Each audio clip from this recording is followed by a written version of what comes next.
The scene begins with dark images of the isolated and sinister house where Mary has lived since she was a child. She recalls the tragic death she witnessed when she was little, creating an atmosphere of mystery and sadness. When entering the warehouse at night, the darkness and silence increase the tension, while the scales begin to move on their own, emitting frightening sounds. As Mary tries to escape the warehouse, the mysterious light appears out of nowhere, briefly revealing dark and disturbing figures. The moment when the tile falls from the roof into the bucket, without logical explanation, makes it clear that supernatural forces are at play. The sudden wind that blows out the lamp creates an atmosphere of supernatural terror, while screams echo through the haunted house. Mary's brothers, also trapped in this nightmare, faint from fear, increasing the feeling of despair and claustrophobia. The climax of the story happens when Mary's deceased father appears from beyond the grave, with a frightening appearance and a threatening voice. The sinister demand that a mass be celebrated for him, under the threat of taking all his children to hell, puts the protagonist and her family in a dilemma of pure terror.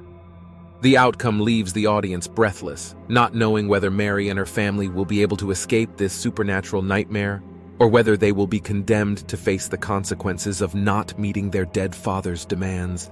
With this more detailed and terrifying narrative, after her deceased father makes his supernatural threat, Mary, in an act of courage, decides to face the situation head-on. She convinces her family to hold Mass in her father's honor, hoping that it will free them from the terror they are experiencing. While Mass is celebrated in the haunted house, inexplicable events begin to occur. Objects move on their own, voices whisper in the air, and shadows writhe on the walls. At the climax of the ceremony, an explosion of light and energy fills the room, dispelling the darkness and revealing the figure of the deceased father at peace, thanking his family for freeing him. The house, now bright and serene, returns to its original state with no traces of the terror that plagued it. The Mary and her family finally find peace and overcome the trauma that haunted.